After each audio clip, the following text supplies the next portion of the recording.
अस्सलाम वालेकुम friends, my name is Sajid Mughal और हम पढ़ रहे हैं सी शार्प। आज की हम ट्यूटोरियल में हम पढ़ेंगे लॉजिकल ऑपरेटर्स के बारे में। अब ये लॉजिकल ऑपरेटर्स क्या होते हैं, आप इसको इस तरह से देख सकते हैं। ये देखें कि एंड और नॉट, ये तीन लॉजिकल ऑपरेटर्स हैं। इसकी बुनियाद पर हम मुख्तलिफ डिफरेंट डिसीजन कर सकते हैं प्रोग्राम में कि अगर ये कंडीशन नहीं है तो ये कर लो, तो एफ एल्स की तरह ये काम करते हैं, लेकिन इनका इस्तेमाल बहुत ज़्यादा होता है मुख्तलिफ स्लेब को इम्प्लीमेंट करने के लिए। फ़र्ज़ करो जैसे टैक्स का स्लेब होता है, कहीं सैलरी से आपने टैक्स डिडक्ट करना है तो उसका स्लेब वहाँ इम्प्लीमेंट करवाने के लिए भी आप इनका इस्तेमाल करोगे, और डिफरेंट जगह पे इसका यूज़ होता है। तो इसकी मैं आपको आसान, यानी कि इसको आपको समझाने के लिए मैं जो है ना इसकी एक एग्जांपल करवाता हूँ। उससे आपको जो है ना बिल्कुल ही आराम से समझ में आ जाएगा, बिल्कुल ठीक है। तो आइए हम अपना प्रोग्राम शुरू करते हैं आज का। तो हम लॉजिकल ऑपरेटर्स को इम्प्लीमेंट करवाएंगे इसमें। अच्छा, ये हमारा 15 आज अब ट्यूटोरियल है। 15 ई सी एस हमने किया इसको, ठीक है। अच्छा जी, मैं यहाँ पे काम करता हूँ इस तरह से, मैं इनको रहने देते हैं यहीं पे। इंट नाम के मैं एक सब्जेक्ट बनाता हूँ, सब्जेक्ट वन, या आप इसको कह देते हैं उर्दू, थोड़े सब्जेक्ट ही रखते हैं, सब्जेक्ट वन, ठीक है। एंड सब्जेक्ट टू, ठीक है। यहाँ मैं इनको वैल्यू असाइन कर रहा हूँ। सब्जेक्ट वन की वैल्यू है, सब्जेक्ट वन के मार्क्स हैं कितने, सब्जेक्ट वन में एक स्टूडेंट ने मार्क्स लिए हैं 50,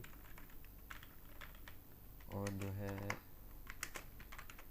सब्जेक्ट टू में उसने मार्क्स लिए हैं कितने, 60, ठीक है। तो सपोज़ यहाँ पे हम कह रहे हैं कि हमारे जो पासिंग मार्क्स हैं वो 50 हैं, ठीक है। तो इस तरह से हम करते हैं if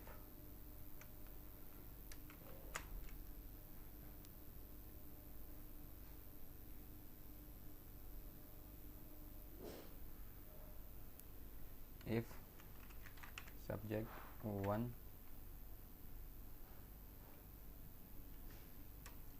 less than or equal to 50, and हम यहाँ पे ये वाला एंड भी लिख सकते हैं, एंड भी, और यहाँ इसका हम सैम्बल भी इस्तेमाल कर सकते हैं एंड। हम ये कह रहे हैं कि अगर सब्जेक्ट वन में मार्क्स उसने 50 हैं या उससे greater than or equal to 50 होंगे, ठीक है। लेस देन तो हम फेल कर देंगे, greater than or equal to 50 हैं, 50 हैं या उससे ज़्यादा हैं, और ठीक है सब्जेक्ट टू में भी जो है वो greater than or equal to 50 हैं। तो क्या करो, रिज़ल्ट दे दो।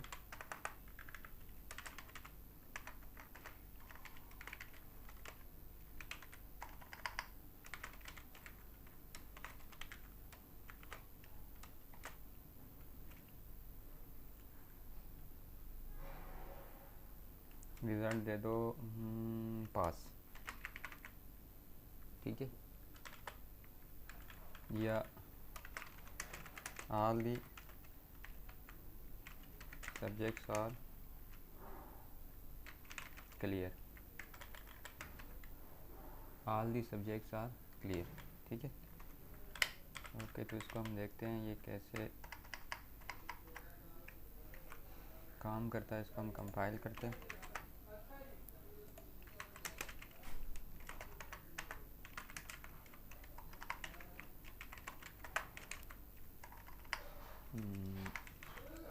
सी एस सी हमारी ये 15 एग्जाम्पल है डॉट सी एस, क्या एक्सपेक्टेड है।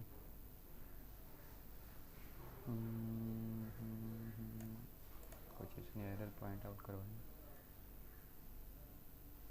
F subject one subject two, अच्छा ये लाइन नंबर 6 पे कह रहा है कुछ एरर आ रहे हैं आपके। तो इसको हम ऐसा करते हैं, इसको हम नीचे ले जाते हैं।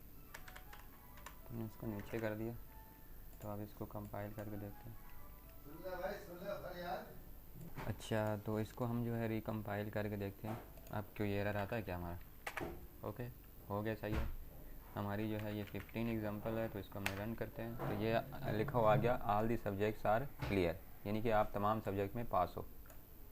तो अब फ़र्ज़ करो हम ये करते हैं कि एक सब्जेक्ट है, उसमें हम इसको 40 मार्क्स दे देते हैं। पहले तो दोनों 50 से ज़्यादा थे ना, अब इसको हमने 40 मार्क्स दे दिए। तो अब क्या इसका रिज़ल्ट आ रहा है, कुछ भी हमारे पास आउटपुट नहीं आ रही। ठीक है, इट मीन्स के all the subjects not clear. तो यहाँ हम इसका जो है ना एक दे देते हैं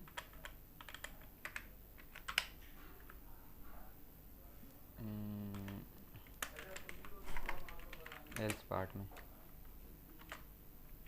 पार्ट में हम ये दे देते हैं all the subjects not clear का हम दे देते हैं। ठीक है, हमारे पास एक मैसेज आ जाएगा, या हमारी कंडीशन ट्रू नहीं होगी तो okay all the subjects not clear, यानी इस तमाम सब्जेक्ट में आप पास नहीं हो। ठीक है, तो इस तरह से जो है ना ये दोनों कंडीशन हमारी सही होंगी। सब्जेक्ट 1 में भी उसके 50 से ज़्यादा होंगे, सब्जेक्ट 2 में भी, तो अब ये काम करेगी एंड का। अब फर्ज करो इसको हम यहाँ पे और लिख देते हैं। अब और की सूरत में क्या होगा, ये आपको आएगा किससे, शिफ्ट दबा के बैक स्लैश वाले बटन पे आप क्लिक करेंगे तो ये इससे आपका और ऑपरेटर आएगा।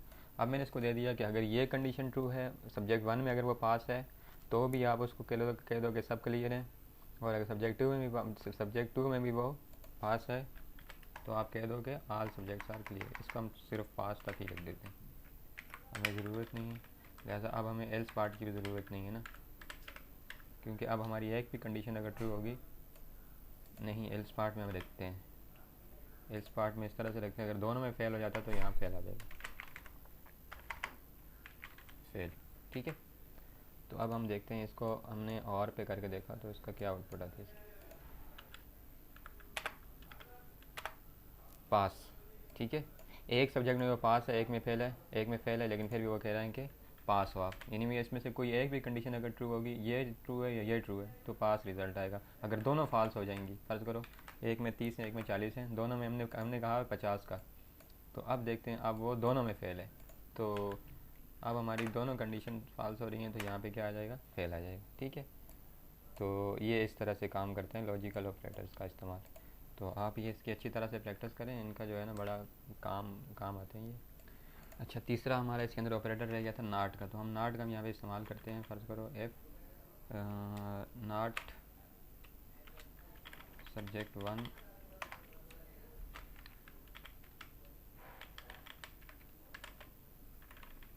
मैं इसको कह रहा हूँ कि अगर सब्जेक्ट 1 सब्जेक्ट 2 के बराबर नहीं है तो यहाँ पे दे दो नॉट सेम मार्क्स, वरना अगर दोनों बराबर हैं तो कह दो सेम मार्क्स। ठीक है, क्योंकि दोनों के बराबर नहीं है तो हमारे पास ये आना चाहिए नॉट सेम मार्क्स। इसको हम कंपाइल करते हैं, कंपाइल किया, क्या चीज़ एक्सपेक्टेड है, अच्छा ठीक है, यहाँ पे हमने इसको पैरेंथेसिस की क्लोज नहीं की थी। ठीक है, तो हम इसको यूँ करते हैं कि इसको कंपाइल करते हैं, फिर कंपाइल हो गया, रन करते हैं। नॉट सेम मार्क्स, दोनों के नंबर बराबर नहीं है, तो यहाँ दोनों के नंबर हम बराबर कर देते हैं, तो आना चाहिए दोनों बराबर है, तो इसका एल्स पार्ट हमारे पास कंप्यूट आना चाहिए, सेम मार्क्स। ओके, तो इस तरह से ये लॉजिकल ऑपरेटर्स काम करते हैं। तो अगले लेक्चर तक के लिए खुदा हाफिज़।